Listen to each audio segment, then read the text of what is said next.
Jets, Houston. Not bad. Not bad.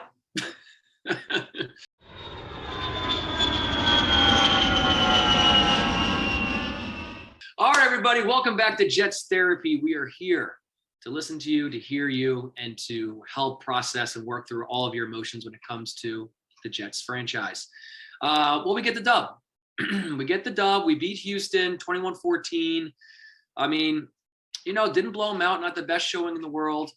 I hate to say it this way because this is going to come off as negative, but that's just inbred in me now as a Jets fan. I honestly think we won almost in despite of Zach. Okay. Defense played amazing. Running game played amazing. I think that the coaching staff did a great job. Great play calling. I think the offensive scheme was there. Zach Wilson really struggled on his first game back. He had open receivers that he was missing. He had open receivers that he wasn't even seeing. He made a few big plays in the second half. He kind of saved his day a little bit. Had one huge botched play when he chucked the ball into Johnson's back. But other than that, here's the thing about Zach Wilson is he played absolutely horribly and we still won. Yeah. So I think that he did a good job just from a game manager standpoint of getting the ball into the hands of the guys that were doing their job. Our running game was on fire. Mike LaFleur went with that. And there was no reason to not focus on the running game, essentially. That was working. We knew that we had to continue to take time off the clock once we got the lead. And that's what he did. And at the end of the day, it's a W. And we look to next week. Yeah, I mean, win's a win, man. No matter how ugly they are, looking at the stat sheet and looking at the score, it still says Jets win. So it doesn't matter how we got it. I kind of agree with you there, Zach. It could have been literally any of the other three quarterbacks that had played in the last 5 weeks. So it could have been Johnson. It could have been Flacco. It could have been White. It didn't matter at that point because this game was dictated by our defense. And I think that was, the big positive to come out of it. Other than that, Austin Walter, right? Austin Walter? Yeah. Coming off the practice squad, man. Scoring a touchdown. I love that. Again, running back. Where he is now? Huh? You know where he is now? Practice squad again, baby. Oh, man. It's a tough life in the NFL. Had to make room for Flacco somehow, right? Yeah, apparently. That's done. But to see the defense come back and play at that elite level that they flashed in the beginning, granted, we're talking about the Houston Texans here. I know. But to see them dominate and to see them play so well, to see JFM come back and, justify that contract in a way, really kind of, helped us out a lot. Ronnie Blair off the practice squad again, getting a sack. So to see all those players do well and to see that defense do well, I was super happy to see that come back. So yeah, they played great. They played solid. I mean, it kind of came together what we saw in the beginning of the season. They all came together. They played as a team. They played with heart, played with passion, played with fire. And, the secondary kind of had some sticky coverage from here and there, and that opened up the blitz. Yeah. You could kind of see Tyrod scanning. He had to 2 to 3 seconds. No one was open, and he just took a hit.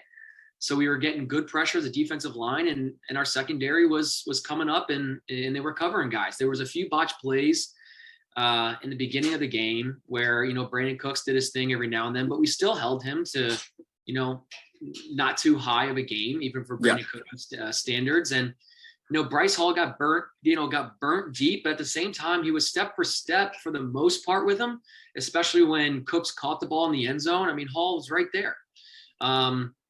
So, you can't ask too much more from a defensive perspective here. Yeah. On the other hand, it was Houston. They're not a good team. They have no running game. We got helped out by a lot of penalties, just as much as them. So we had penalties that helped Houston, but I think our defense, fixed those and made some stands. Whereas we kind of capitalized on some Houston. Again, second quarter, Houston got the interception. I think we had that mistake and they went out and scored. That was first quarter, right? And that was silly play. I think that was just Johnson and Wilson not linking up and just kind of, again, who knows what he was thinking, but it was there. It just, the window closed too quickly. So, but yeah, I think we capitalized on the mistakes more than the Texans did. And I think you can see why we are both, what were we, both 2-8 coming into this game, or, we're Right. both very, very bad. So Yeah. but again, a win's a win. We move on to the next one. We got a tough one coming up this weekend, so who knows? But let's ride this win while it lasts, Yeah, man. You gotta embrace it. Yeah. You have to embrace it as Jets fans. I mean, and especially like this, we take what we can get. We're 3-8. We played solid. Again, yes, we've said it. It's the Texans, but I don't care who it was. It's extremely difficult to win the NFL, just like Zach said. And any single week, I mean, who they just beat? Tennessee, right? Last week. Yeah, they just beat Tennessee last week. I mean, you never know. I mean, the Texans could have come out hot. I mean, Tyrod was flat other than a couple flashes in the first half. He was extremely flat in that second half, but we were getting after him. I think we had sticky coverage in the backfield. So overall, we played well. It was a great team win, just overall team win. But again, we've said this over and over again. It's about Zach's development. It's about him growing as a quarterback. If our running game and our defense and our wide receivers can play like they did this game, I think only good things can happen, because I only see Zach getting better and better and better. Yeah. I see this snowballing. I think he's just nervous, man. He's like, I'm trying not to judge him too much off of this game. Going. Yeah, he can't. Like, it's like something's preventing him from getting going. He's just young. And everyone's hating on him, like, what a bust. Anyone who's saying that Zach Wilson's a bust is like, it's absurd, man. He's getting reps. He's stacking up these reps over and over and over again. He made some bad throws, even on some of the completions that he had. Balls were behind guys. They had to kind of come back for the ball. But overall, dude, when you're a quarterback in the NFL and you get a W, you did something right. So he was able to manage this game as best as he could. He's young. He's inexperienced. He needs reps. I think that the fact that we got a W when he didn't play great, I think that's amazing for his mindset. Yeah. I think that's like, okay, I just beat another 2-8 team, yes, but they beat the Titans. They've had a couple wins. We're young as well. We're not the best team in the world as well. I think in Wilson's mind, he's thinking I played as bad as I could, and we still got the W. We still got it out, yeah. Honestly, there was 2 or 3 throws that were like actually ones that I can remember, like that were actual, like, okay, yes, he's looking good. He's moving the ball. He's doing something, actually positive here. Like, I can even remember a few ones. That slant across the field to Berrios it was an 8-yard pass, but Berrios broke it out for 46 yards. You know what I mean? Yeah. So yeah, those are small little things that can say, all right, you know what? I got it. I think, I can play this way.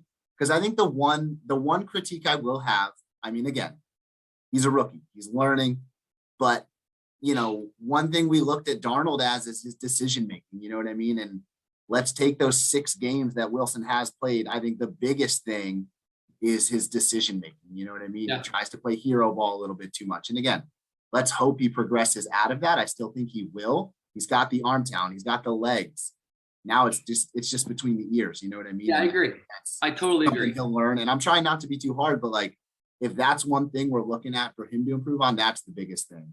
And I think that's where a veteran, having Flacco in the room, might help him. And I think that's why a lot of people say like he needs a veteran quarterback, like backup or someone. You know what I mean? So who knows? But I think again, like you said, he played as bad as he probably could, and we still got the W. So yeah, and you can even look at a guy like Darnold and look at a guy like Wilson, and you can just tell that Wilson has more talent. Yeah. I mean, there's I know that every now and then he's missing guys, but that just comes with confidence. It comes with repetition. He'll get those things under his belt. I mean, he knows how to throw an 8-yard slant. Yeah. Those missed passes, they can't continue for a guy like him. It will come together. And he's got the long ball. Yeah, first game back. And you could see that LaFleur was being extremely conservative to a certain standpoint. I mean, he wasn't allowing Wilson to air the ball out.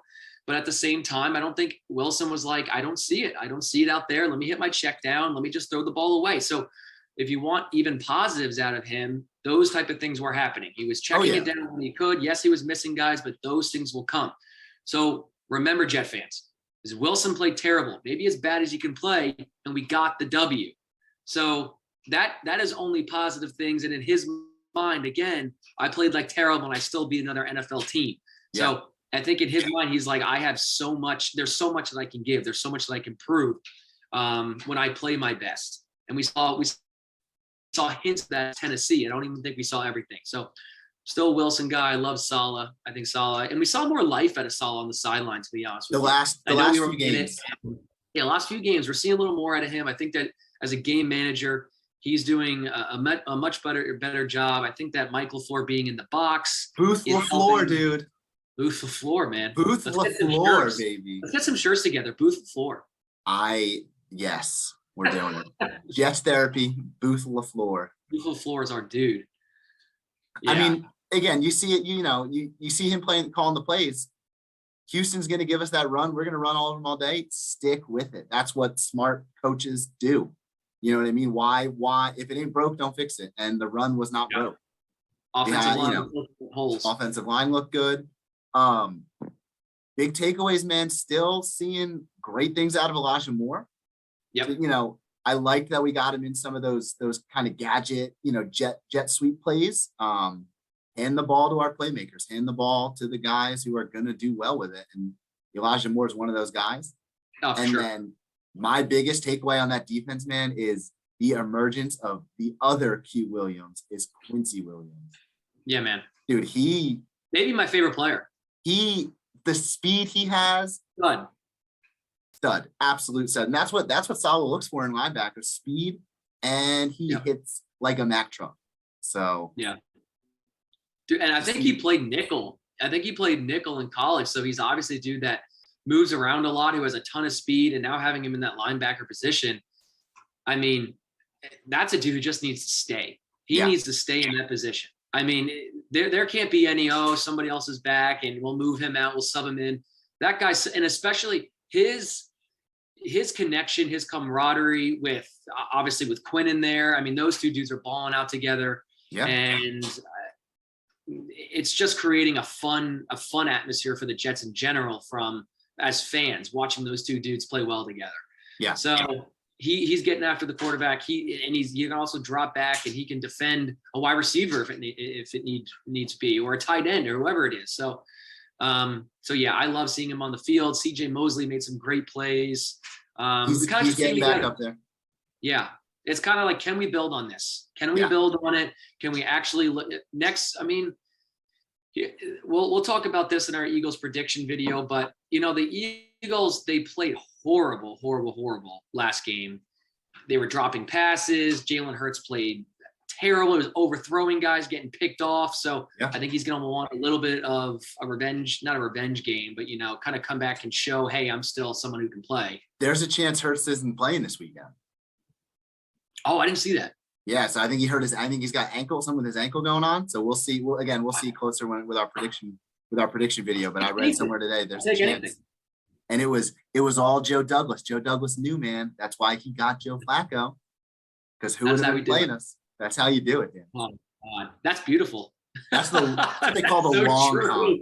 The long con. We got the backup. We got your backup. Take that.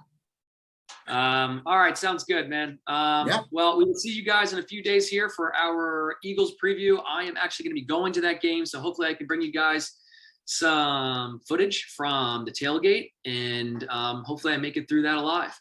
Microphone for some interviews, dude. Yeah, I'll bring some fan interviews with me. Run on the field, get on TV. Whatever it takes for exposure, man. Paint Jets therapy on your chest. All about exposure. Rule number 1 in this business. There's no bad press, Dan. There's no bad press. All right, everybody. We will see you in a few days. Thank you for watching. Comment below how you feel after this Jet win.